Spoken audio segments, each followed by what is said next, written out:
13। कौन नहीं है इधर? All the boys are here.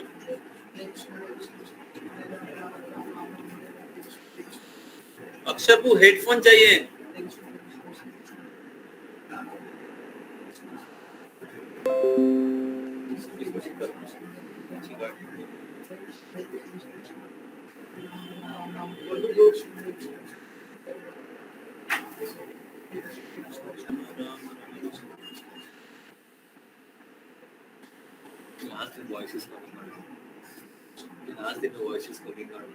So am I audible to everyone? All the devotees in online? सुनाई दे रहा है आपको? Yes, Prabhu. Is it clear? Yes, Prabhu, you are. Okay. So I am sorry for being late. So I went to meet my father. Just returned back.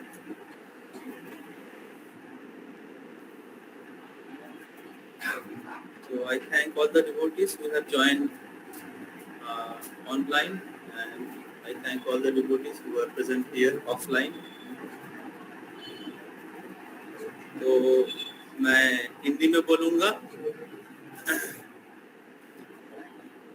तो कल जन्माष्टमी के पावन तिथि है, और इस जन्माष्टमी के पावन तिथि में हम लोग भगवान श्री कृष्ण के बारे में श्रवण कर रहे हैं। तो उसका पहला जो क्या बोलते हैं, सत्र बोलते हैं, जो पहला पार्ट है वो हम लोग लास्ट टाइम हम लोग सुने थे। लास्ट थर्सडे में पहला पार्ट हुआ था, तो आज उनकी सेकंड पार्ट होगा और कल हमारा थर्ड पार्ट होगा, द फाइनल पार्ट। ओके, तो मैं देखता हूँ हम लोग शुरू करते हैं। मैं थोड़ा कीर्तन करने की इच्छा था, लेकिन टाइम ऑलरेडी लेट हो चुका है। तो it is 8 o'clock, will end by maybe latest by 9 o'clock। आप लोग बने रहेगा 9 बजे तक। तो कैसे जन्माष्टमी उत्सव सेलिब्रेट करना चाहिए और किस प्रकार भगवान श्री कृष्ण की आविर्भाव हुआ, तो आज हम लोग श्रवण करेंगे, और कल हम लोग कृष्ण के कुछ चाइल्डहुड पास टाइम श्रवण करेंगे। ओके, तो हम लोग शुरू करते हैं मंगलाचरण के साथ। ओम अज्ञानतिमिरान्धस्य ज्ञानाञ्जनशलाकया चक्षुरुन्मीलितं येन तस्मै श्रीगुरवे नमः। श्रीचैतन्यमनोभीष्टं स्थापितं येन भूतले स्वयं रूपकदा मह्यं ददाति स्वपदान्तिकं। वन्देऽहं श्रीगुरो श्रीयुतपदकमलं श्रीगुरुर्वैष्णवांश्च श्रीरूपं साग्रजातं सहगणा रघुनाथान्वितं तं सजीवं स्वाद्वैतं सावधूतं परिजनसहितं कृष्णचैतन्यदेवं श्रीराधा कृष्णपादान् सहगणा ललिता श्रीविशाखान्वितांश्च। नमो विष्णुपादाय कृष्णपृष्ठाय भूतले श्रीमते भक्तिवेदान्त स्वामिनिति नामिने। नमस्ते सारस्वती देवे गौरवाणी प्रचारिणे निर्विशेषो शून्यवाददेशतारिणे वाञ्छाकल्पतरुभ्यश्च कृपा सिन्धुभ्येव च पतितानां पावनेभ्यो वैष्णवेभ्यो नमो नमः। नमो महावदन्नाय कृष्णप्रेम प्रदायते कृष्णाय कृष्णचैतन्य नाम्ने गौरतिशे नमः। हे कृष्ण करुणा सिंधु दीनबंधु जगत्पते गोपेशो गोपिका कांत राधा कांत नमस्ते। तप्त कांचन गौरांगी राधे वृंदावनेश्वरी वृषभानुसुते देवी प्रणमामि हरिप्रिये। नीलाचल निवासाय नित्याय परमात्मने बलभद्र सुभद्राभ्यां जगन्नाथाय ते नमः। जय श्री कृष्ण चैतन्य प्रभु नित्यानंद श्री अद्वैत गदाधर शिवासादि गौर भक्तवृंद। हरे कृष्णा कृष्ण कृष्ण हरे हरे, हरे राम राम राम हरे हरे। पुंगुं लंघयते गिरिं यत्कृपा तमहं वन्दे श्रीगुरुं दीनतारिणं परमानंद माधवं श्री चैतन्य ईश्वरम्।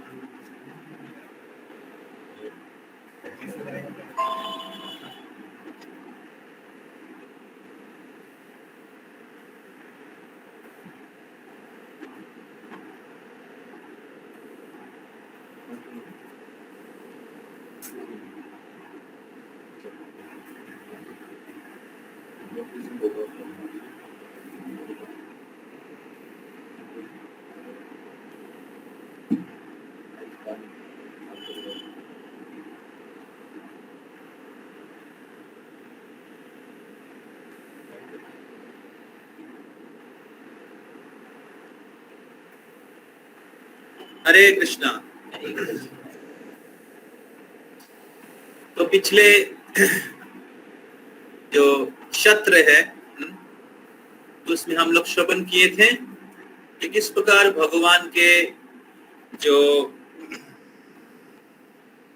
जन्म कर्म दिव्य है और किस प्रकार भगवान के जो ये दिव्य जन्म कर्म के बारे में कोई अगर श्रवण करते हैं, सुनते हैं, तो उनको दोबारा इस भौतिक संसार में जन्म लेना नहीं पड़ता। कृष्ण भगवान खुद कहते हैं। इसलिए भगवान की कथा का श्रवण की बहुत महिमा है। तो निर्वित्त तरसे उपगेयमाना भवौषधात् श्रुत्व मनोभिरामा क उत्तम श्लोक गुणानुवादात् पुमान् विरजेत विना पशुका। निर्वित्त तरसे उपगेयमाना भवौषधात्, जो व्यक्ति इस भौतिक संसार से निवृत्ति प्राप्त करना चाहते हैं, मुक्ति प्राप्त करना चाहते हैं, तो उनको ये जो उत्तम श्लोक भगवान उत्तम श्लोक का उत्तम श्लोक गुणानुवादात्, उनके गुण महिमा श्रवण करना चाहिए। और जो व्यक्ति भगवान के गुण महिमा श्रवण करते हैं, उनके गुणगान श्रवण करते हैं, तो ये जो हरि कथा वो मेडिसिन के जैसा काम करता है। अभौषधात् श्रुत्व मनोभिरामा। लेकिन इस औषधि बहुत ही विशेष है। भौतिक संसार के जो मेडिसिन है, जो शरीर के लिए हम लोग लेते हैं, वो बहुत कड़वा है, अच्छा नहीं लगता है। कोई यह मेडिसिन अच्छा लगता है लेना? लेकिन जो कृष्ण कथा रूपी मेडिसिन है, ये अमृत के जैसा है। और इसलिए जब हम लोग श्रवण करते रहते हैं भगवान के बारे में, तो मनोभिरामात्, तो मन और हृदय में आनंद उत्पन्न होता है। तो इसलिए सुखदेव गोस्वामी कह रहे हैं, कौ उत्तम श्लोक गुणानुवादात् पुमान् विरजेत विना पशुका। कौन ऐसे आत्मघाती व्यक्ति है जो भगवान के कथा सुनने में अपने आप को विरत, मतलब अपने आप को रोक के रखेगा।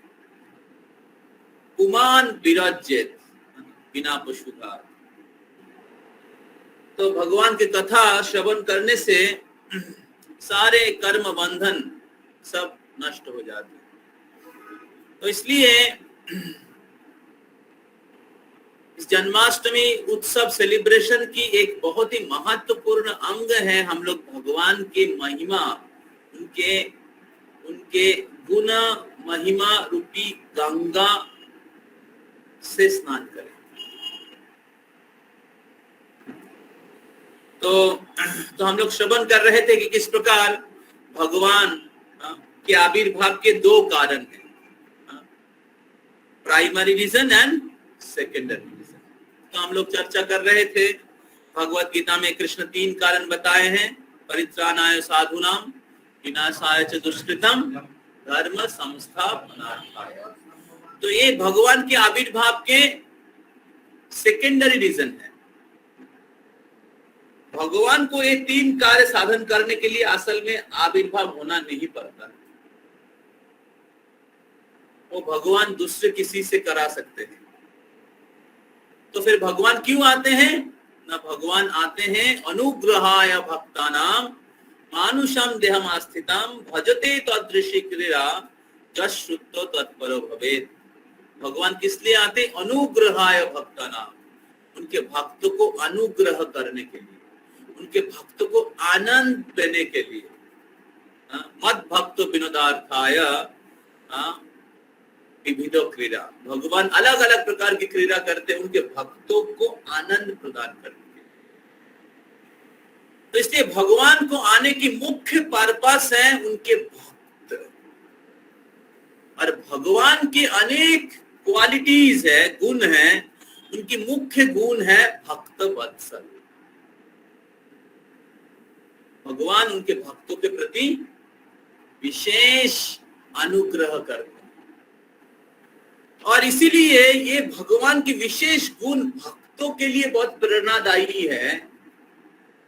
भक्तों के लिए बहुत प्रेरणादायी है, और वो विशेष गुण भक्तों को प्रेरणा देते हैं भक्ति को और उत्साह के साथ करने के लिए। कलियुग में हम लोग सब गिरे हुए हैं, और अगर भगवान हमें ज्ञान की चक्षु से देखेंगे, भगवान अगर हमारी जैसी क्वालिटी है उसके अनुसार हम लोग को देखेंगे, तो हम लोगों का कोई होप रहेगा? No hope. इसीलिए भगवान के अनेक गुणों में एक विशेष गुण है भक्त वात्सल्य, उनकी दया, जिससे भगवान केवल उनकी भक्तों की जो क्या बोलते हैं अच्छे गुण है, भक्तों के अंदर जो प्रयास है उसको देखते हैं। उनके अंदर में जो दुर्गुण है या उनके अंदर जो उनकी जो कर्म है वो भगवान ओवरलुक करते हैं, और इस प्रकार भगवान उनकी करुणा का बरसात करते हैं।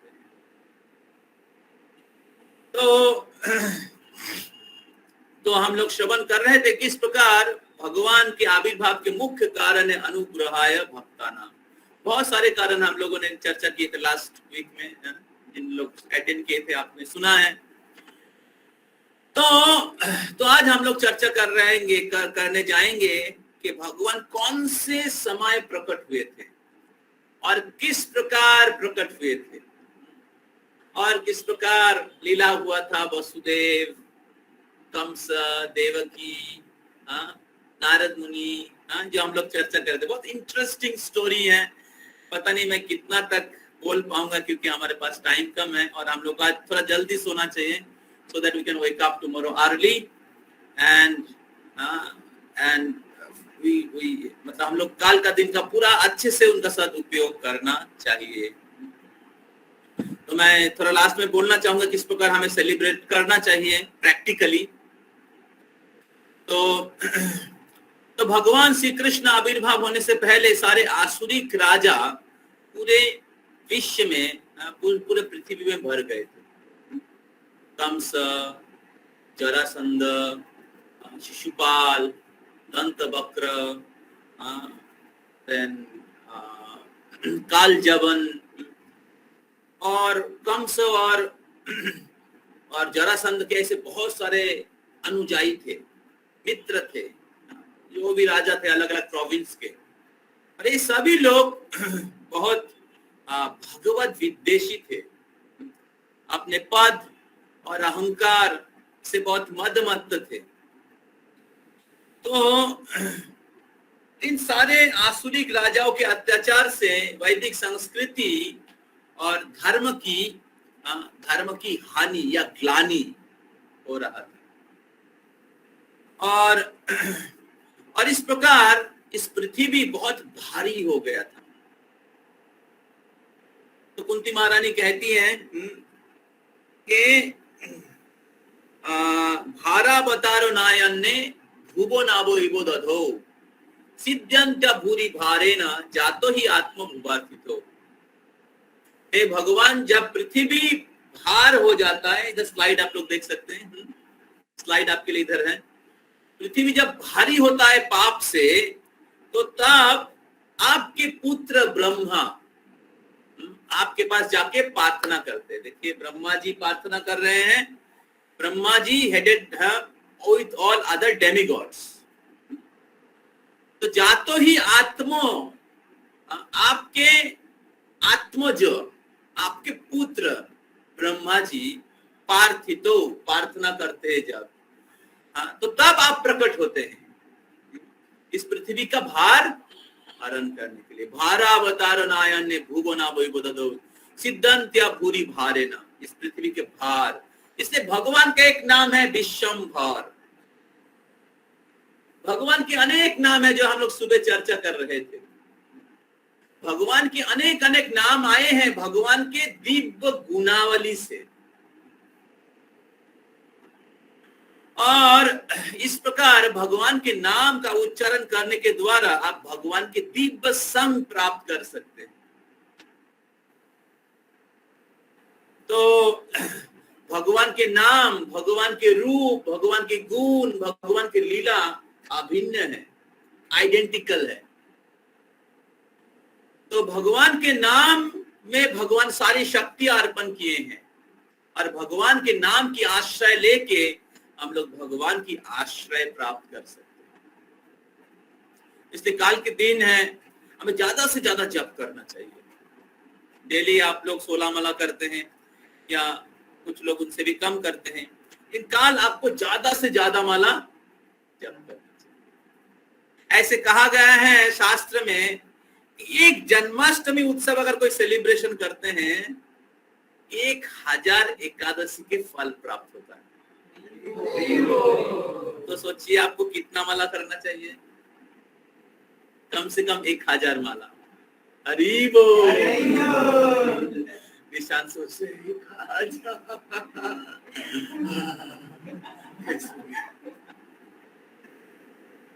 Yes, you should be enthusiastic to chant maximum round.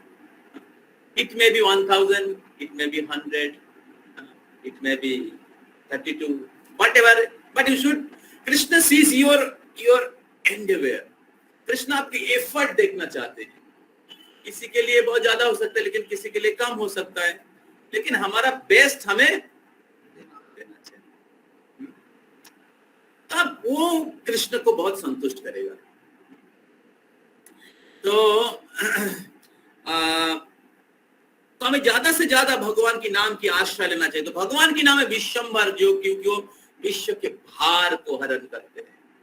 Chaitanya Mahaprabhu जब प्रकट होने वाले थे, वो हो गए, तो उनके नाना जी, क्या नाम है उनका? चैतन्य के नाना का नाम नीलांबर चक्रवर्ती। उन्होंने चैतन्य महाप्रभु का नाम दिया था विश्वम्भर, क्योंकि एस्ट्रोलॉजर थे। उनको पता है ये जो पुत्र है स्वयं भगवान है। एस्ट्रोलॉजिकल कैलकुलेशन से समझ गए, डिवोटी भी थे। और क्योंकि नीम वृक्ष के नीचे चैतन्य महाप्रभु का जन्म हुआ था, तो सारे माताएं नाम दिए थे निमाय। राहुल को की जाएगी। तो सारे माताएं नाम दिए थे निमाय और सारे पिताजी नाम दिए थे विश्वम्भर। तो इस प्रकार भगवान के अनेक नाम हैं और अलग अलग भक्त लोग भगवान को अलग अलग नाम से पुकारते हैं। तो ब्रह्मा जी प्रार्थना कर रहे थे और ब्रह्मा जी के प्रार्थना से, ब्रह्मा जी जब प्रार्थना की तो भगवान क्षीर समुद्र के तट पे प्रकट हुए। क्षीर समुद्र जो है स्पिरिचुअल वर्ल्ड का ऑफिस है। जैसे कुछ कंपनीज होते हैं, उसका फैक्ट्री बहुत गांव विलेज में रहते हैं और उसका हेड ऑफिस रहता है सिटी में, करेक्ट? उसी प्रकार स्पिरिचुअल वर्ल्ड का हेड ऑफिस है ब्रह्मलोक में। उसको कहते हैं ब्रह्मलोक या सत्यलोक, जिधर क्षीर समुद्र है। और क्षीर समुद्र के तट, क्षीर समुद्र में क्षीरोदक्षाई विष्णु रहते हैं लक्ष्मी के साथ। क्षीरोदक्षाई विष्णु, गर्भदक्षाई विष्णु एंड कारणोदक्षाई विष्णु। तो आध्यात्मिक जगत का एबोर्ड, आध्यात्मिक जगत का ऑफिस है। तो ब्रह्मा जी जाके रिपोर्ट करते हैं सारे डेमिगॉड के साथ कि ये प्रॉब्लम चल रहा है, आप थोड़ा सा मदद करिए। जैसे आपके एरिया में कुछ प्रॉब्लम हुआ तो आप पुलिस में जाके रिपोर्ट करते हैं और बोले ठीक है मैं मेरा फोर्स भेजता हूँ। उसी प्रकार भगवान बोलते हैं ब्रह्मा जी और सारे देवता को, ठीक है मैं यदु वंश में प्रकट होने वाला हूँ, मेरे को ये सारा चीज पता है, मैं जदु वंश में प्रकट होऊंगा और आप सारे देवता लोग जदु वंश में जन्म लीजिए। सारे देवता और क्या बोलते देवी गण हमें सहायता करने के लिए आप लोग जदु वंश में जन्म लीजिए। और इस प्रकार ब्रह्मा जी बहुत खुश होते हैं, देवता लोग बहुत खुश होते हैं और फिर भगवान आगे चलते हैं। भगवान आविर्भाव के पहले सारे देवतागण जदु वंश में प्रकट हो जाते हैं। तो अभी मैं भगवान श्री कृष्ण का थोड़ा सा कृष्ण वसुदेव देवकी का थोड़ा सा पीछे वाला डायनेस्टी बोलता हूं। तो वसुदेव और नंद महाराज ये लोग संबंध में भाई थे। तो वसुदेव के पिता का नाम है सुरसेन, उनके पिता का नाम है उनके माता का एक राजा थे जिनका नाम है देवमीरा। तो देवमीरा राजा बहुत धार्मिक थे, उनके दो पत्नियां थी, एक क्षत्रिय क्वालिटी के थे और एक वैश्य क्वालिटी के थी। समझ में आ रहा है? देवमीरा क्षत्रिय क्वालिटी के जो पत्नी थी उनसे जन्म हुआ सूरसेन का, जो क्षत्रिय क्वालिटी के है, और वैश्य क्वालिटी के जो पत्नी थी उनसे एक पुत्र का जन्म दिए जिनका नाम है प्रजन्य। तो प्रजन्य राजा बहुत धार्मिक थे, भगवान के महान भक्त थे, राजा थे, क्षत्रिय थे, उनके पुत्र हुए नंद महाराज। और उधर सूरसेन जो भगवान के महान भक्त है, राजा है, उनके पुत्र हुए वसुदेव। तो इस प्रकार अगर आप देखेंगे वसुदेव और देवकी के जो नाना है वो एक ही व्यक्ति है, देवमीरा, और इसलिए वो लोग बहुत मित्र भी थे और भाई भी थे। इसलिए वसुदेव और वसुदेव और जो नंद महाराज बहुत क्लोज थे, लेकिन एक क्षत्रिय थे और एक वैश्य थे। अभी सुरसेन भोज डायनेस्टी से थे और उग्रसेन जदु डायनेस्टी से थे। दुर्भाग्य से उग्रसेन महान भक्त है, महान धार्मिक राजा है, लेकिन दुर्भाग्य से उनके पुत्र जो है, पुत्र कंस असुर था। उग्रसेन के और एक भाई था, उसका नाम है देवक, और उनके बेटी का नाम है देवकी। और इस प्रकार कंस और देवकी भाई बहन, उग्रसेन की पुत्र और देवकी पुत्र। समझ में आया कनेक्शन?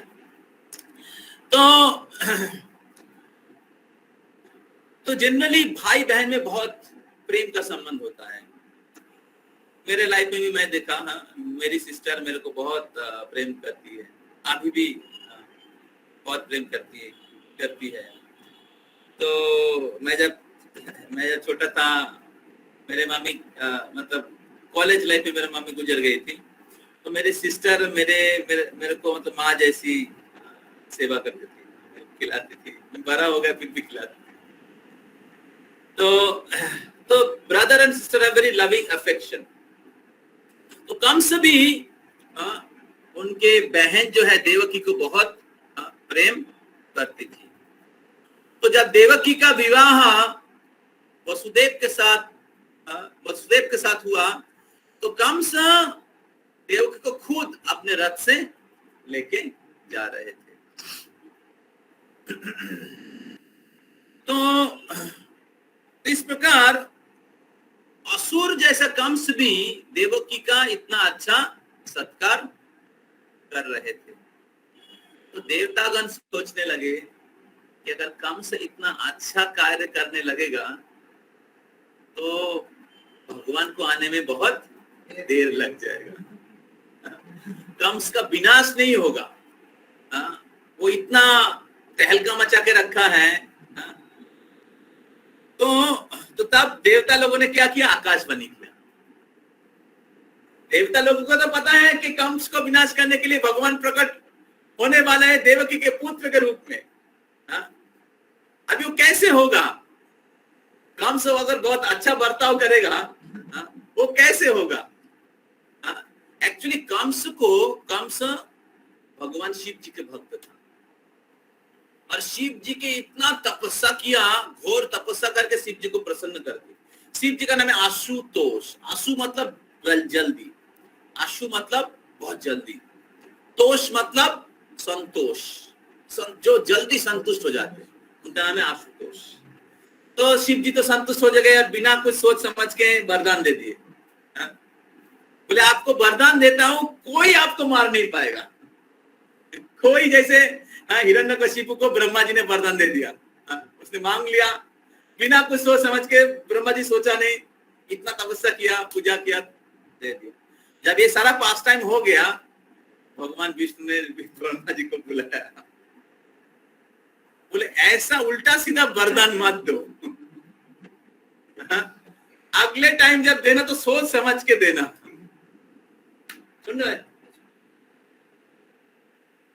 तो ब्रह्मा जी बोले 4 सर से बुलाइए और शिव जी का 5 सर है, 55। तो शिव जी भी बहुत दयालु है, आशीर्वाद दे दिया। फिर उन्होंने कहा कि आप देखो मृत्यु तो होगा ही, लेकिन कोई आपको मार नहीं पाएगा एक्सेप्ट आपका भागना। हिंदी में क्या बोलते हैं भागना को? भांजा। सॉरी, आपके भांजे को छोड़ के, आपके भांजे को छोड़ के कोई आपको मार नहीं पाएगा।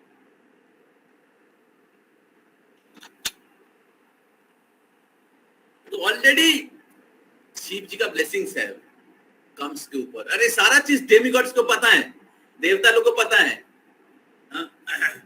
तो अभी अगर वो कंस देवकी के साथ बहुत अच्छा बर्ताव करेगा तो फिर तो कृष्ण का आने का या कृष्ण को कंस को वध करने का कोई चांस ही नहीं रहेगा। कोई रूट होना चाहिए ना। तो इसलिए देवता लोग ऐसे समय देख के आकाशवाणी कर दिया, मूर्ख कंस, तुम जिसको रथ में चरा के लेके जा रहे हो उनका ही अष्टम गर्भ के पुत्र तुम्हारा मृत्यु का कारण बनेगा। और तुरंत कंस की एटीट्यूड चेंज हो गया, एकदम पूरा 360 डिग्री चेंज हो गया। तो असुर लोगों की स्वभाव ऐसे होता है, अभी आपको बहुत अच्छा बर्ताव करेंगे और थोड़ी देर के बाद जब भी उनके सेंस ग्रेटिफिकेशन सेटिस्फाई नहीं होगा तब पूरा 360 डिग्री। तो इसलिए असुर लोगों को प्रेडिक्ट करना बहुत मुश्किल है। उनको कभी विश्वास नहीं करना चाहिए, आसुरिक लोगों को कभी विश्वास नहीं करना चाहिए। उसी प्रकार पॉलिटिकल लीडर्स, चाणक्य पंडित कहते हैं, तो स्त्रीषु राजकुलेषु च विश्वासो नैव न कर्तव्यम। तो पॉलिटिकल लीडर्स को विश्वास नहीं करना चाहिए। तो अपने स्वार्थ के लिए कुछ भी कर सकते हैं। तो भगवान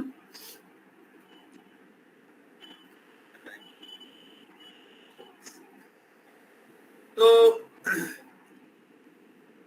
कंस बहुत क्रोधित हो गया और जिस देवकी को रथ में लेके जा रहे थे प्यार से, उसी देवकी का बाल पकड़ लिया और अपने कमर से तलवार निकाल के देवकी का सर काटने के लिए जा रहा है।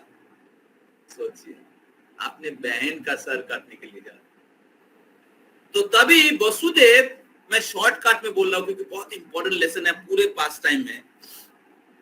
तो वसुदेव बहुत न्याय परायण, धर्म परायण, क्वालिफाइड डिवोटी एंड हस्बैंड थे।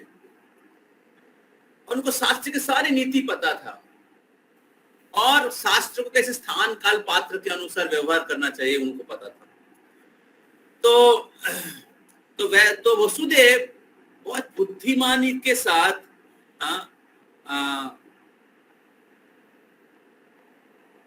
साम दाम दंड भेद एक थियोरी है कर्म मीमांसा फिलोसॉफी में, तो उसका अप्लाई किया।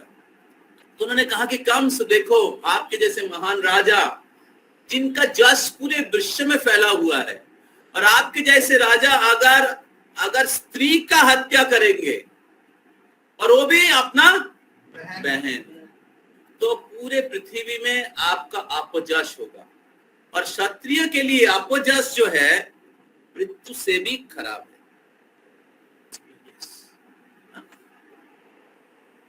फिर वसुदेव ने कहा कि देखिए, मृत्यु तो किसी का भी होता है, एज श्योर एज डेथ। कोई भी व्यक्ति मृत्यु को अवॉइड नहीं कर सकता, लेकिन महान राजा मृत्यु से भयभीत नहीं होते हैं। वो युद्ध क्षेत्र में रहते हैं और मृत्यु भी हो जाए कभी युद्ध क्षेत्र से पलायन नहीं करते। तो इसलिए आपके जैसे महान राजा अगर मृत्यु के भय से भयभीत रहेंगे तो लोग क्या कहेंगे। फिर वसुदेव ने कहा कि देखिए, आपके मृत्यु का कारण अगर सपोज होता भी है तो देवकी के अष्टम गर्भ के पुत्र, 8वां पुत्र, देवकी नहीं, देवकी आपके हत्या करने वाले नहीं है, देवकी के 8वां पुत्र। और मैं आपको वचन देता हूं कि जितने भी बच्चा पैदा होगा सबको मैं आपके हवाले करूंगा, और आप जो इच्छा वो कर सकते। एक्चुअली वसुदेव बहुत ही बहुत ही चर्चमान थे, वो सत्य व्रत थे। कोई भी वचन अगर बोलते थे वो हमेशा पूरा करते थे। तो इवन कंस को भी विश्वास था कि जो वसुदेव बोलेंगे कभी भी उसका क्या बोलते हैं, अन्यथा नहीं करेंगे। तो कंस मान गया। देखिए कैसे वसुदेव ने देवकी को बचाया। तो कंस ने देवकी और वसुदेव को छोड़ दिया था, बोले आप लोग चले जाइए, मेरा कोई प्रॉब्लम नहीं है, 8वां पुत्र को दे दीजिएगा। बोले तो किसी को नहीं मारूंगा मैं, आगे चलिए, केवल 8वां पुत्र को आप दे दीजिएगा। तो तब एंट्री लेते हैं भगवान के महान भक्त नारद। क्या मीनिंग है? जो नारायण को देते हैं उनका नाम है नारद मुनि। तो नारद मुनि एंट्री लेते हैं और कंस के पास पहुंच जाते। कंस मूर्ख, क्या डिसीजन ले लिया तूने? तुमने क्या डिसीजन ले लिया कि देवकी के सारे पुत्र को, सब पुत्र को तुम छोड़ दोगे? उनको पता है देवता लोग बहुत माया भी रहते हैं। तुम सोच रहे हो कि देवकी के अष्टम गर्भ के जो पुत्र हैं वो आपका मृत्यु का कारण बनेगा, लेकिन कौन सा मैथमेटिक्स का कौन सा थ्योरी के अनुसार कौन सा पुत्र 8 नंबर होगा, वो कौन बता सकता है? अलग अलग प्रकार के मैथमेटिक्स होता है, अलग अलग प्रोसेस होता है। तो नारद मुनि ने एक एग्जाम्पल दिया। आगे चलिए। नारद मुनि एक एग्जाम्पल दिए, उन्होंने एक कमल का उदाहरण दिया। देखिए एक कमल है, कमल के बीच में एक कक्ष है, उसके चारों ओर 8 पंखुड़ियां है। अगर आप इस पंखुड़ी को 1 नंबर सोचेंगे तो ए वाला पंखुड़ी 8 नंबर होगा, लेकिन अगर आप इस पंखुड़ी को 1 नंबर सोचेंगे तो ए वाला जो उसके आगे वाला पंखुड़ी होगा वो 8 नंबर होगा। तो 8 नंबर इज रिलेटिव, कोई भी पुत्र 8 नंबर हो सकता है। कम से चाणू को पूछा क्या ठीक बोल रहा है क्या? यस, आपने देखा है। यस, ठीक बोल रहा है ये।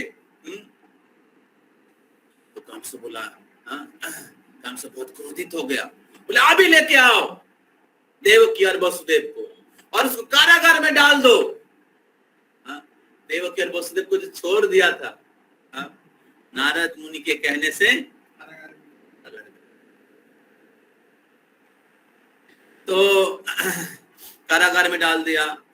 और जिधर नारद मुनि, जिधर कंस ने कह दिया था कि मैं केवल 8वां पुत्र को ही मारूंगा, बाकी को छोड़ दूंगा, और अभी वो सबको मारेगा। उनको जेल में भी डाल दिया और सबको भी मारेगा। अभी प्रश्न है, नारद मुनि जैसे व्यक्ति कंस को क्यों ऐसा कहा, और कंस को क्रोधित किया, और उसके कारण देवकी और वसुदेव जैसे महान व्यक्ति को कारागार में भी जाना पड़ा, और उनके 8 पुत्र का भी मृत्यु भी, 7 पुत्र जो पहले आएंगे उनका भी मृत्यु होगा। तो इसका कारण क्या है, हम लोग अभी चर्चा करेंगे। आप लोग सुनना चाहते हैं? बहुत इंटरेस्टिंग है। जब मैं पहली बार एक क्लास दे रहा था तो Akshay Prabhu was sitting in the classroom first time, तो in our temple, and he attended that class, and then he joined youth program, and then he became devotee. हरिबो। तो थोड़ा पीछे जाइए। अच्छा ठीक है, इधर ही रहिए। तो पहला कारण जो है, कंस उनके पिछले जीवन में काल निमि था। ओके, कंस उसके पिछले जीवन में काल निमि था, और एक काल निमि हिरण्यक्ष, जो हिरण्यकशिपु, जो हम लोग चर्चा कर रहे थे, हिरण्यकशिपु और प्रहलाद महाराज के पास टाइम, हिरण्यकशिपु का भाई था हिरण्यक्ष, और उसका नाती था, नाती समझते हैं? वो था ना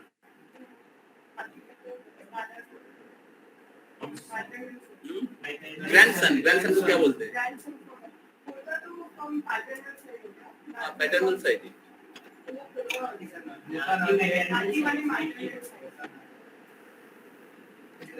नाती फादर साइड ही होता है। ओके, नाती समझ जाइए, टाइम नहीं है अभी। तो जो नाती था वो था काल निमि।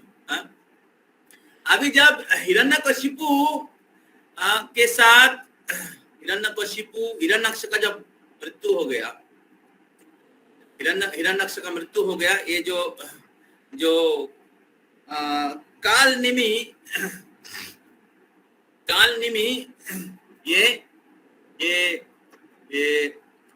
कहाँ तपस्या करने के लिए चला गया।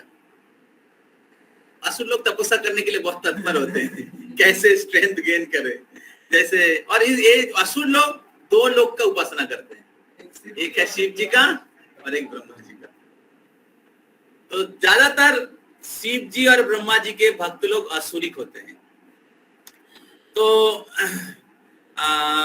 एक्चुअली ये लोग भक्त नहीं है, शिव जी ब्रह्मा जी के भक्त नहीं है, एक्चुअल भक्त नहीं है। वो लोग तो भौतिक चीज मांगने के लिए, बल प्राप्त करने के लिए, भगवान को विनाश करने के लिए उनके पास जाते हैं। तो मैं क्या बोल रहा था? हाँ, तो ये लोग तपस्या करने के लिए चले गए। जो तपस्या करने के लिए चले गए, हिरण्यकशिपु को थोड़ा हेल्प जरूरत था। हिरण्यकशिपु बहुत गुस्सा हो गए, गुस्सा उसे शाप दिया, बोले तुम चला गया, मेरे को मदद नहीं किया, तुम्हारे पुत्र लोग भी तुम्हें मदद नहीं करेगा, और वो लोग तुम्हारे हाथ ही मारे जाएंगे। तुम्हारे पुत्र लोग, तुम्हारा पुत्र लोग तुम्हारे हाथ ही मारे जाएंगे। तो इस प्रकार कंस उनके पिछले जीवन में काल निमि था, और काल निमि को अभिशाप प्राप्त हुआ था कि उनके हाथों से ही उनके उनका 6 पुत्र था, 6 पुत्र का मृत्यु होगा। अभी ये 6 पुत्र जो है, अभी कंस आया, कालनेमी आया कंस के रूप में, अभी उसका 6 पुत्र का मृत्यु कैसे होगा? कंस का 6 पुत्र का मृत्यु उनके हाथ में कैसे होगा? तो इसलिए भगवान की जोगमाया शक्ति के द्वारा ये 6 पुत्र देवकी के गर्भ में ट्रांसफर किया गया, भेजा गया। और कंस ने उस तरह बोल दिया कि मैं किसी को नहीं मारूंगा। उसने बोल दिया किसी को नहीं मारूंगा, तो फिर 6 पुत्र का तो मृत्यु नहीं होगा। तो इसने नारद मुनि एंट्री लिए। नारद मुनि एंट्री लेके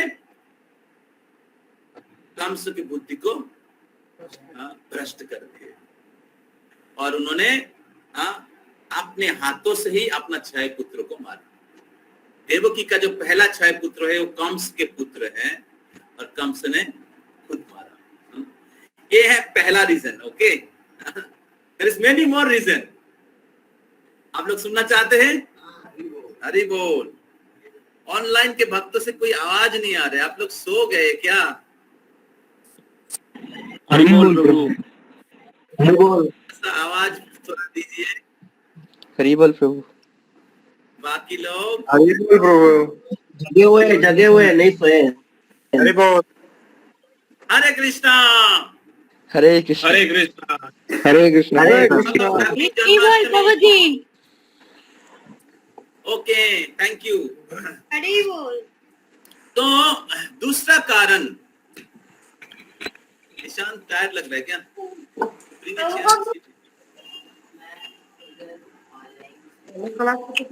ऑनलाइन मत जाओ, ऑनलाइन जाओगे तो ऑफलाइन हो जाओगे। तो दूसरा कारण है कि देवकी के 6 पुत्र, 8 पुत्र, उसमें से पहला 7 पुत्र है। अगर कंस नहीं मारेंगे, थोड़ा म्यूट करिए, आवाज आ रहा है।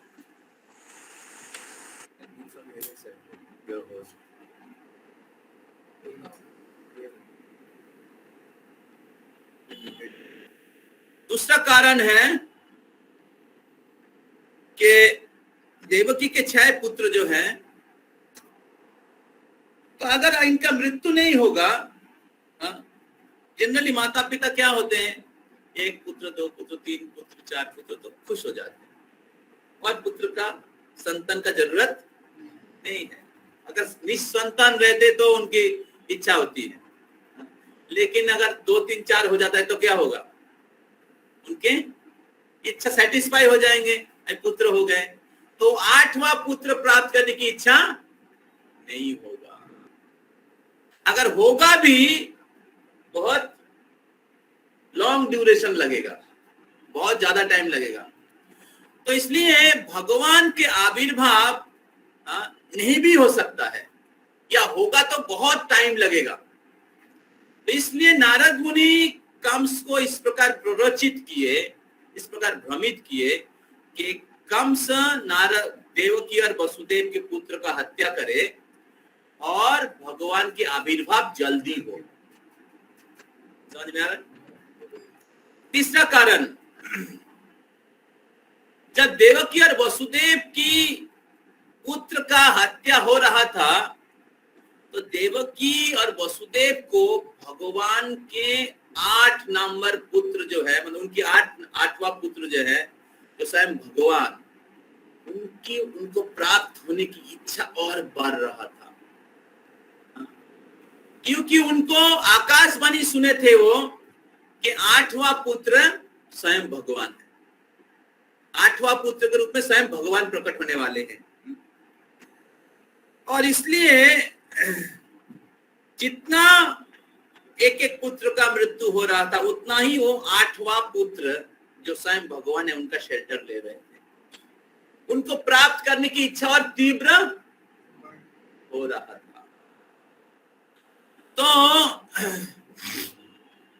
तो इस प्रकार देवकी और वसुदेव के हृदय में भगवान को प्राप्त करने की इच्छा को तीव्र करने के लिए नारद मुनि ने ऐसा किया। तो गुरु का रोल क्या है डिसाइपल के लाइफ में? अगर डिसाइपल सोया सोया भक्ति करेगा, डिसाइपल अगर भक्ति में सीरियस नहीं रहेगा, तो भगवान उनके जीवन में आएंगे नहीं। बहुत बार भक्त लोग बहुत कैजुअली भक्ति करते हैं, कभी कभी जब कंप्लीट नहीं करते हैं, कभी कभी जब इंक्रीज नहीं करते हैं। ठीक है, अभी भी मैं यंग हूँ, स्टोरी ऑफ कैलाश के जैसा, कैलाश के जैसा पोस्टपोन करते रहते हैं। और उसके कारण क्या होता है? अगला जीवन, फिर अगला जीवन कुत्ता, फिर सांप। तो नारद मुनि ने बहुत प्रयास किया, लेकिन कैलाश वॉज नॉट सीरियस। तो बहुत बार हम लोग कैलाश के कैटेगरी में रहते हैं, और गुरु आते हैं, भक्त लोग आते हैं, हम लोग को जगाने की प्रयास करते हैं, लेकिन हम लोग क्या करते हैं? अलार्म क्लॉक ऑफ करके सो जाते हैं।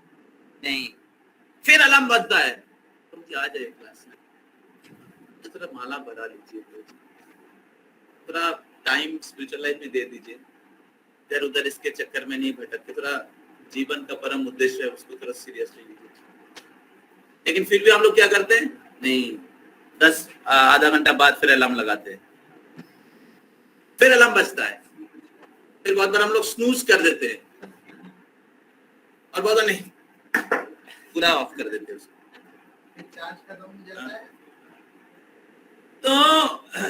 तो बहुत बार हम लोग इस अलार्म क्लॉक के जो अलग अलग प्रकार के मोड्स होता है, उसमें हम लोग रहते हैं। डिवोटी आके सिग्नल देते हैं, नहीं भौतिक जगत दुखदायी है, माया देवी सिग्नल लगा दिया है, corona virus, material world is not our home, this material body is full of miseries, and we should return home back to Godhead. लेकिन फिर भी हम लोग सीरियसली लेना नहीं चाहते। इससे गुरु आते हैं हम लोग को सीरियस करने के लिए, हमारे भक्ति को इंटेंसिफाई करने के लिए। तो इसलिए नारद मुनि देवकी और वसुदेव के भक्ति को इंटेंसिफाई करने के लिए उन्होंने ऐसा किया, ऐसा उनको कंस को बोला। तो नारद मुनि देवकी और वसुदेव को कष्ट झेलना पड़ा, लेकिन उस कष्ट के द्वारा, उस कष्टमय परिस्थिति में भगवान के प्रति उनकी भक्ति और तीव्र हुए, भगवान को प्राप्त करने की इच्छा बहुत तीव्र हुई। बहुत बार हम लोग जब करते, लेकिन इंटेंसिटी नहीं रहता है, जस्ट मैकेनिकली चैंट करते हैं, तो भगवान उससे प्रसन्न नहीं होते हैं। भगवान चाहते हैं कि हम लोग eagerly we practise Krishna consciousness, भगवान भक्ति से प्रसन्न होते हैं। तो इसलिए भगवान कभी कभी हम लोगों को अलग अलग परिस्थिति में रख सकते हैं, हमारे भक्ति को और तीव्र करने के लिए। जब बेटा ठीक से काम नहीं करते हैं, तो माता पिता थोड़ा पिटाई करते हैं। उसी प्रकार जब हम लोग सीरियसली भक्ति नहीं करते, भगवान थोड़ा सा ये कर देते हैं, हम सीरियस हो जाते हैं। तो उसी प्रकार नारद मुनि देवकी और वसुदेव के भक्ति को तीव्र करने के लिए कंस को ऐसा बोला, और तब क्या हुआ? देवकी और वसुदेव की भक्ति और तीव्र हुए, और वो भगवान को प्राप्त करना चाह रहे थे। भगवान आए। तो जब तक भगवान को कोई तीव्रता से नहीं पुकारेगा, भगवान आने वाले नहीं। भगवान आने वाले नहीं है। हम लोग चर्चा कर रहे थे भगवान क्यों आते, उनके आने का मुख्य कारण क्या है? अनुग्रहाय भक्तानां, भक्तों को अनुग्रह करना। और वो भक्त को भगवान अनुग्रह करते हैं जो भक्त बहुत आतुरता से भगवान को पुकारते हैं। चैतन्य महाप्रभु बोलते, वही नंद तनुज किंकरं पतितांग मांग विश्व में भवाम बुधो। हे नंद महाराज के पुत्र, मैं आपके किंकर हूं, लेकिन मैं दुर्भाग्य से अपने कर्म फल के कारण इस भाव सागर में गिर गया हूं। इसलिए कृपा करके आप हमें आपके चरणों की धूल के रूप में मेरे को चिंतन करिए। जब हम लोग जप करते हैं तो हमारी चेतना, हमारी एटीट्यूड इस प्रकार होना चाहिए कि हमें समझना चाहिए, याद रखना चाहिए कि मैं इस भव सागर में गिर गया हूं, बहुत जन्मों से मैं इस भौतिक जगत में जन्म मृत्यु के चक्कर में मैं भटक रहा हूं। अभी भाग्य से मेरे को भक्तों की संग मिला है, भाग्य से मैं जन्माष्टमी उत्सव सेलिब्रेट करने के लिए जा रहा हूं, भाग्य से मेरे को कृष्ण कथा सुनने की अवसर प्राप्त हो रहा है, मैं कॉन्शियसली जन्माष्टमी सेलिब्रेट कर रहा हूं। हम लोग और बहुत लोग भक्ति में आने से पहले भी जन्माष्टमी उत्सव पालन किए, लेकिन आप लोग कितने लोग ये मानते हैं कि हम लोग एक्चुअली उसको सेलिब्रेट नहीं किए थे? Yes, thank you. हम लोग मैक्सिमम लोग सेलिब्रेट एक्चुअली नहीं किए थे। रियल सेलिब्रेशन हम लोग कर सकते हैं, करने की हमें शिक्षा प्राप्त हो रहा है, एसोसिएशन प्राप्त हो रहा है, प्रोसेस प्राप्त हो रहा है श्रील प्रभुपाद जी के कृपा से।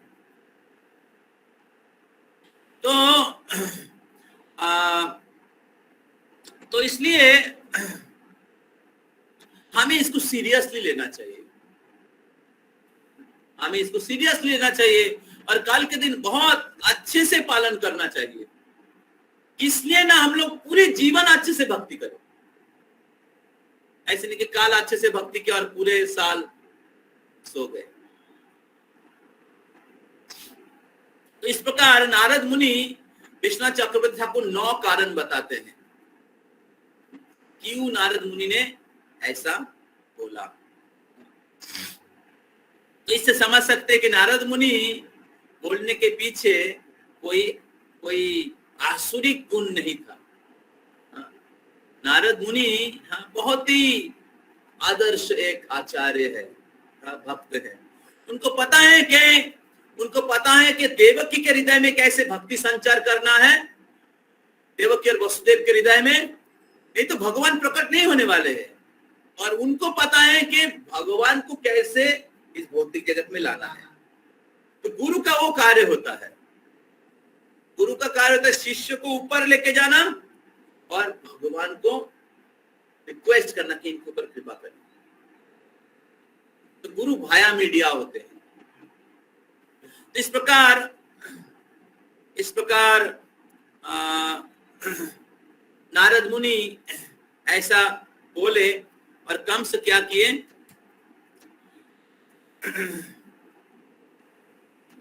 उनके 6 पुत्र का हत्या की और 7वां पुत्र के रूप में बलराम प्रकट होते हैं।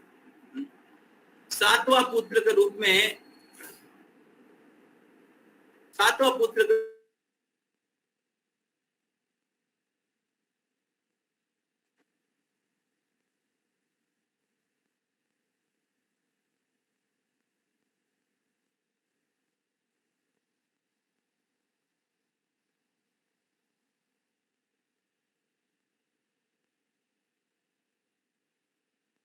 आचार्यगण बताते हैं देवकी के जो 6 पुत्र हैं ये 6 अनर्थ को रिप्रेजेंट करते हैं।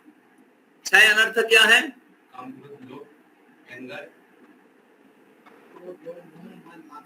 तो काम, क्रोध, लोभ, मोह, मद, मात्सर्य, ये 6 अनर्थ है या 6 शत्रु है जो हमारे हृदय में बैठे हुए हैं।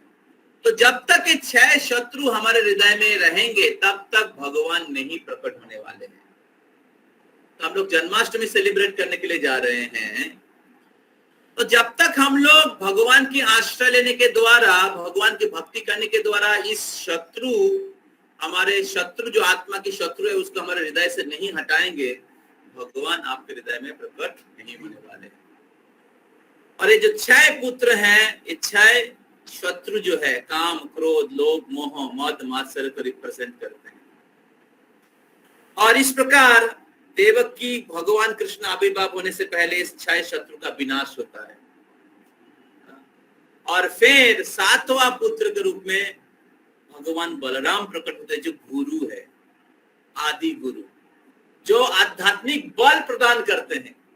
तभी तो आप कृष्ण को होल्ड कर पाएंगे, तभी तो आप कृष्ण को होल्ड कर पाएंगे, अगर आप शक्ति नहीं है, आध्यात्मिक शक्ति, कृष्ण को कैसे धारण करेंगे? करेक्ट। तो गुरु आते हैं बल देने के लिए, गुरु आते हैं, हाँ, गुरु आते हैं आध्यात्मिक बल प्रदान करने के लिए, गुरु आते हैं शिष्य को शुद्ध करने के लिए। तो इसलिए जो आध्यात्मिक गुरु हैं वो शिष्य को बताते हैं कि पाप कार्य को छोड़ दो। तो जो गुरु परंपरा में गुरुगण है वो बलराम जी के प्रतिनिधि है, और वो आके बताते हैं कि you should follow 4 regulative principles: no meat eating, no gambling, no illicit sex and no intoxication। 4 नियमों का पालन करना चाहिए, क्योंकि 4 नियम, ये जो 4 एक्टिविटी है, ये पाप के, धर्म के 4 स्तंभों को तोड़ देता है। सत्य, दया, तप, शौच, ये धर्म के 4 पिलर है। तो ये 4 एक्टिविटी के द्वारा धर्म की विनाश हो जाता है। तो इसलिए गुरु आते हैं और कहते हैं कि इस पाप कार्य को छोड़ दो, और जब हम लोग गुरु के आदेश को पालन करते हैं तो हम लोग शुद्ध हो जाते हैं, पाप हमारे जीवन से चला जाता है। और फिर गुरु कहते हैं कृष्ण के नाम का जप करो, कृष्ण के नाम का जप करो। तो जब हम लोग कृष्ण के नाम का जप करते हैं तो हम लोग कृष्ण के प्रति हमारी भक्ति या प्रेम जागरूक होता है। और इस प्रकार बलराम आते हैं और देवकी के गर्भ को शुद्ध करते हैं। उसी प्रकार गुरु हमारे जीवन में आते हैं और हमारे हृदय को, हमारे जीवन को शुद्ध करते हैं। तो इसलिए जन्माष्टमी ऐसे कोई उत्सव नहीं केवल सुनने के लिए, जन्माष्टमी ऐसा कोई अनुष्ठान नहीं कि जस्ट फॉर्मेलिटी है, अच्छा स्टोरी था। बहुत बार हम लोग ऐसे सुनते हैं, भारत में संस्कृति है भागवत सप्ताह, 7 दिन के लिए सुनने के लिए जाते हैं, और उसके बाद भंडारा होता है, और बीच बीच में चाय भी पिलाया जाता है, और फिर 7 दिन के बाद सब अपने अपने दुनिया में, अपने अपने पाप कार्य में लिप्त हो जाते हैं। तो भागवत कथा केवल सुनने के लिए, थोड़ा पुण्य होगा, थोड़ा स्वर्ग में जाएंगे, थोड़ा बाल बच्चे अच्छे रहेंगे, थोड़ा धर्म कर्म होगा, थोड़ा बच्चे लोग सुरक्षित रहेंगे, किसका बीमारी नहीं होगी, बात अच्छे बेटी के साथ, मेरा बेटा का शादी होगा, अच्छे बहू आएंगे, छोटा छोटा लाल लाल पोता होगा, भागवत कथा होगी। लोग इसलिए भागवत कथा सुनने के लिए जाते हैं, उधर भगवान कोई पिक्चर में नहीं है। समझ में आ रहा है? तो भक्ति को लोग भौतिक लाभ के लिए यूज करते हैं, अपने सेंस ग्रेटिफिकेशन के लिए यूज करते हैं। समझ रहे हैं? तो कामेश्वर इंद्र प्रीति लाभो जीवे तो जावता जीवस्व तत्व जिज्ञासा, जीवन का उद्देश्य है तत्व जिज्ञासा। कामेश्वर इंद्र प्रीति जीवन का उद्देश्य नहीं है। तो इसलिए ये जो बलराम जी देव की गर्भ को शुद्ध करते हैं भगवान प्रकट होने के पहले, ये कोई कॉन्सेप्ट नहीं है, ये कोई जस्ट फॉर्मेलिटी नहीं, सुनने के लिए नहीं है। जन्माष्टमी उत्सव सेलिब्रेट करने के लिए जा रहे हैं, हमें सोचा कैसे हमें भी भगवान प्राप्त होंगे, और कब प्राप्त होंगे? जब बलराम जी और बलराम जी के प्रतिनिधि श्री गुरुदेव की कृपा हो। गुरुदेव बल प्रदान करेंगे, गुरुदेव हमें आज्ञा देंगे, आदेश देंगे, follow the standard of scripture, शास्त्र के सिद्धांतों का पालन करिए। कली के 4 जगह है, कली 4 जगह में रहता है। कलिजुग है ना, कलिजुग 4 जगह में रहता है। कहा? मीट ईटिंग, गैम्बलिंग, जुआ, इलिसिट सेक्स, इंटॉक्सिकेशन। जिधर ये 4 चीज होता है, जब कलिजुग प्रवेश किया तब परीक्षित महाराज कली को पकड़ लिया, कली को पकड़ दिया, और कली बहुत डर गए, बोले मेरे को रक्षा करिए, बोले निकाल जाओ तुम इधर से, ठीक है, आपको मैं छोड़ दिया, आप क्योंकि सरेंडर किए, निकाल जाओ इधर से। सारा राज्य घूम के आया, बोले पूरे पृथ्वी तो आपका, आप राजा है, कहां मैं रहूंगा, सारे दुनिया ही आपका है। तब परीक्षित महाराज ने उनको 4 जगह दिया था। भागवत में श्लोक है, स्त्रिया सूना, एक श्लोक है उधर, तो illicit sex, meat eating, gambling, intoxication. जब तक ये 4 पाप कार्य हमारे जीवन में रहेंगे तब तक कृष्ण हमारे हृदय में प्रकट नहीं होंगे। तो हमें हरिनाम जप करना चाहिए, उसके साथ साथ 4 नियमों का पालन करना चाहिए। शुरुआत में आप लोग, जो लोग भक्ति में नए नए आए हैं, तो शुरुआत में आप लोगों के घर में या आप लोगों की लाइफ में शायद आप लोग करते होंगे, क्योंकि हमें पता नहीं है ये सारे चीज पालन करना चाहिए, क्योंकि हमारे माता पिता ने ये शिक्षा नहीं दिया है। लेकिन अभी जब हम लोग भक्ति में आए हैं, भगवान के बारे में शास्त्र से सुन रहे, तो धीरे धीरे हमें उसको पालन करने की प्रयास करना चाहिए। शायद एक दिन में नहीं होगा, लेकिन धीरे धीरे आप लोगों को ये नॉलेज होना चाहिए कि भक्ति का साइंस क्या है, भक्ति का प्रोसेस क्या है, भक्ति का फॉर्मूला क्या है, भगवान को कैसे प्राप्त कर सकते। तो हमें शास्त्र के नियमों का पालन करना चाहिए और भगवान की नाम जो भगवान से अभिन्न है उनका जप करना चाहिए। इस्कॉन में कोई भी व्यक्ति अगर दीक्षित होना चाहते हैं, दीक्षा प्राप्त करने के उद्देश्य भगवान को प्राप्त करना, तो उनको 4 रेगुलेटरी प्रिंसिपल्स फॉलो करना होता है और उनको 16 माला का जप करना होता है। तो अगर इस प्रकार कोई गुरु का आदेशों का पालन करते, प्रभुपाद कहते, एक ही जीवन में वो भगवान के धाम चले जाएंगे। तो बलराम जी प्रकट हुए, देवकी के गर्भ को पवित्र किए और फिर 8वां पुत्र के रूप में भगवान कृष्ण पहले वसुदेव के हृदय में प्रकट हुए और उसके बाद देवकी के हृदय में प्रकट हुए। देवकी और वसुदेव की जो जन्म है, कृष्ण की जन्म देवकी और वसुदेव के फिजिकल यूनियन से नहीं हुआ। समझ रहे हैं? बलराम जी के आविर्भाव के 7 दिन के बाद कृष्ण की आविर्भाव हुआ। 7 दिन के बाद तो बलराम जी का आविर्भाव हुआ देवकी के गर्भ से। तो बलराम जी को ट्रांसफर किया गया जोगमाया के द्वारा रोहिणी के गर्भ में, जो रोहिणी नंद महाराज के घर में, वो वसुदेव के पत्नी है रोहिणी, नंद महाराज के घर में। नंद महाराज और वसुदेव 2 भाई है, मैंने पहले कहा है। उनको पहले उनके घर भेज दिए थे, क्योंकि कम से अत्याचार कर रहे थे, उनके घर में भेज। तो बलराम जी को भेज दिए उधर, क्या बोलते हैं, रोहिणी के गर्भ में। और फिर 8वां पुत्र के रूप में भगवान श्री कृष्ण प्रकट होते पहले देवकी के वसुदेव के हृदय में, और फिर वसुदेव के हृदय से देवकी के हृदय में प्रकट होते हैं। और जब देवकी के हृदय में प्रकट होते हैं तो तब देवकी भगवान की उपस्थिति का अनुभव करते हैं।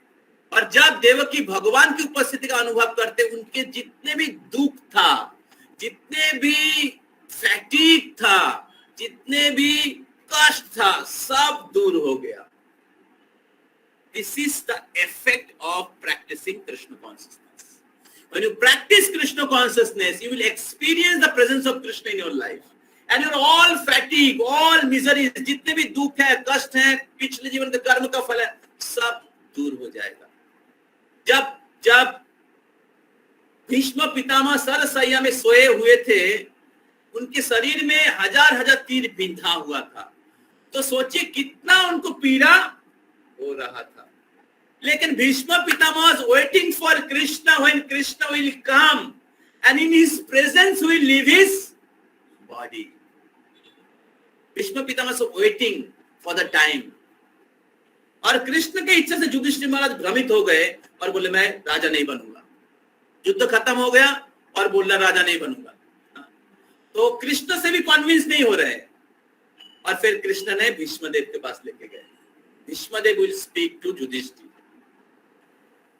और इस प्रकार भगवान श्री कृष्ण भीष्मदेव के पास गए भीष्म को दर्शन देने के लिए, और भीष्मदेव के द्वारा पूरे दुनिया को ज्ञान प्रदान करने के लिए। और जब भी भगवान श्री कृष्ण भीष्मदेव को दर्शन दिया, भागवत में लिखा है भीष्मदेव की सारी पीड़ा खत्म हो गए। This is the power of भक्ति। अगर आप भक्ति सीरियसली करेंगे आपके जीवन में, Bhakti have all potency because it is the potency of the Lord himself. भक्ति भगवान को वश कर लेता है। भगवान अजीत है, वो अजीत भगवान भक्तों को वशीभूत हो जाता है। तो इसलिए देवकी, भीष्मा, ऐसे और बहुत उदाहरण है। इसलिए बाहरी रूप से लगता है कि भक्त लोग भी तो दुख में हैं। अगर प्रश्न पूछते ना कि ये तो इतना भक्त है फिर भी भगवान इतना दुखी क्यों थे, सुदामा इतना दुखी क्यों थे? तो सुदामा, भीष्मदेव, देवकी जैसे महान भक्त साधारण लोग जैसे दुख पा रहे ऐसे दुख में नहीं है बापू। भगवान के भक्त लोग बाहरी रूप से दुखी लगता है, लेकिन क्योंकि वो कंप्लीट एब्जॉर्प्शन ऑफ कृष्ण चेतना में कंप्लीटली एब्जॉर्ब है, इसलिए वो दिव्य आनंद में है। प्रभुपाद जी उदाहरण देते, दुख को सही बात उदाहरण देते, hot sugar cane juice. Hot sugar cane juice जब पीते हैं थोड़ा सा कष्ट होता है, लेकिन टेस्ट कैसा है? उसी प्रकार भक्त लोग बाहरी रूप से दिखता है बहुत बार दुखी है, लेकिन अंदर से सुखी है। हरि बोल। तो इसलिए भौतिक जगत में रहेंगे, कभी सुख कभी दुख रहेगा। That is the nature of the material world. But because you are connected with Krishna, इसलिए कनेक्शन बना रहना चाहिए। समझ में आ रहा है? जीवन में कोई भी स्थिति में क्यों ना रहे, बी कनेक्टेड। क्या बोलते हैं, ट्यून में रहिए, ट्यून रहिए। उसी प्रकार ट्यून में, कैसे ट्यून में रहेंगे? ये है ट्यून, हो गया tune. Hare Krishna Krishna Krishna Hare Hare, Hare Ram Ram Ram Hare Hare, Hare Krishna Krishna Krishna Hare Hare, Hare Ram Ram Ram. My father was hospitalized, but he was tuned. Hari Bol. And I got lot of inspiration from my father. He was chanting. So that is the success of your life. Success है कि आप हर परिस्थिति में भगवान से connected. तो देवकी और Vasudev, they were always remembering Krishna, and when Krishna appeared, उनके सारे दुख फैटिक चला गया। और फिर 8वां पुत्र के रूप में भगवान श्री कृष्ण प्रकट होते हैं। हरि बोल। कृष्णचंद्र भगवान की। और जब कृष्ण प्रकट होते हैं, मैं जस्ट एक लाइन में बोल देता हूँ, कृष्ण जब प्रकट होते हैं तो ओके, मैं कल बोल सकता हूँ, नहीं तो ये श्लोक है, निशिते तमोद्भूते जायमाने जनार्दने देवक्यान्दे परूपिण्याम विष्णु सर्वगुहाशया। तो अष्टमी तिथि के दिन जो जनार्दन सबके हृदय में रहते, वो भगवान विष्णु कृष्ण तो सबके हृदय में है। वो देवकी के पुत्र के रूप में, 8वां गर्भ के रूप में भगवान प्रकट हुए। तो काल ही वो दिन है जिस दिन भगवान श्री कृष्ण प्रकट हुए थे। या भगवान की लीला नित्य है। तो इस ब्रह्मांड में भगवान 5000 साल पहले प्रकट हुए थे, और भगवान की लीला हर ब्रह्मांड में चल रहा है। तो आज के दिन भगवान किसी ना किसी एक ब्रह्मांड में, इस भौतिक जगत में बहुत सारे ब्रह्मांड हैं, किसी ना किसी ब्रह्मांड में स्वयं एक काल की आविर्भाव लीला वो भगवान करने वाले हैं। किसी ना किसी ब्रह्मांड में भगवान प्रकट होने वाले हैं। तो हम लोग बहुत भाग्यशाली है, श्रील प्रभुपाद जी की कृपा से हम लोग इस जन्माष्टमी उत्सव सेलिब्रेशन करने की अवसर प्राप्त हो रहा है। अभी क्वेश्चन है उसको कैसे सेलिब्रेट करें। तो एक पॉइंट कि हम ज्यादा से ज्यादा माला जप करना चाहिए। दूसरा है, हमें ज्यादा से ज्यादा भगवान की कथा सुनना चाहिए। ऐसे नहीं कि सो गए। तो और हमें प्रयास करना चाहिए, अगर हमें सेवा का कुछ अवसर है, भगवान की सेवा का कुछ अवसर है, हमें उस सेवा का अवसर लेना चाहिए। और कैसे हम लोग सेलिब्रेट कर सकते हैं ना, हम लोग भगवान के मंदिर में आ सकते हैं, भगवान को पूजा कर सकते हैं, भगवान के लिए कुछ कुकिंग कर सकते हैं, काल के स्पेशल दिन में भगवान को कुछ ऑफर कर सकते हैं, भगवान के मंगल आरती अटेंड कर सकते हैं, भगवान के भक्तों के साथ जप कर सकते हैं। तो भक्ति के जो अलग अलग अंग हैं वो सारे अंग को हम लोग अच्छे से पालन कर सकते हैं। तो काल क्या कौन सा दिन है? मंडे। तो ये मंडे बाकी मंडे के जैसा नहीं जाना चाहिए। और एक इंपॉर्टेंट चीज है कि ये जो जन्माष्टमी, राधाष्टमी, रामनवमी, गौर पूर्णिमा, ऐसे विशेष उत्सव जो भगवान जब आविर्भाव होते हैं, इस उत्सव में हमें फास्टिंग करना चाहिए। फास्टिंग मतलब उपवास करना चाहिए। तो ये भारत की संस्कृति है, ये तो नॉर्मली सभी लोग कुछ ना कुछ उपवास करते हैं। तो क्योंकि भगवान श्री कृष्ण रात के 12 बजे प्रकट हुए थे, तो इसलिए भक्त लोग रात को 12 बजे तक फास्टिंग करते हैं और 12 बजे तक जगे रहते हैं। और फिर 10 बजे से 12 बजे अभिषेक होता है। तो कल वॉइस में भी अभिषेक होगा, इधर स्पेशल फ्लावर अभिषेक होगा और हम लोग दिन में मंदिर में जाएंगे। तो फास्टिंग के कुछ कैटेगरीज है, सब लोग सब लेवल फॉलो नहीं कर सकते। तो हाईएस्ट लेवल है विदाउट वाटर, बिना कोई पानी पी के फुल फास्टिंग रहते हैं। सेकेंड लेवल है विथ वाटर, अगर आप विदाउट वाटर नहीं रह सकते, विथ वाटर कर सकते हैं। थर्ड लेवल है अगर आप विथ वाटर नहीं कर सकते तो विथ फ्रूट्स कर सकते हैं, कुछ आप फल खा सकते हैं। फोर्थ लेवल अगर आप फुल डे फास्टिंग नहीं कर सकते, लास्ट मतलब रात 12 बजे तक, हाफ डे फास्टिंग कर सकते हैं, एटलीस्ट 12 बजे तक फास्टिंग कर सकते हैं, दोपहर को 12 बजे तक फास्टिंग कर सकते हैं। और फिर आप कुछ फ्रूट्स ले सकते हैं या कुछ जूसेस ले सकते हैं। और sixth level is there is some अनुकल्प प्रसादम। अनुकल्प मींस सब्स्टिट्यूट प्रसाद। इसको विष्णु आविर्भाव तिथि के दिन एकादशी प्रसाद लिया जाता है। उस दिन कोई ग्रेन लेना नहीं चाहिए। ग्रेन 5 प्रकार के ग्रेन होता है, धान, चावल, गेहूं, सरसों, फिर और क्या, चावल, गेहूं, सरसों, फिर चावल, गेहूं, सरसों, दाल और तिल। ठीक है, 5 प्रकार के जो ग्रेन है, शस्य है, इससे बना हुआ कुछ चीज काल आना नहीं चाहिए, तो एकादशी के पूरे फल प्राप्त नहीं होंगे।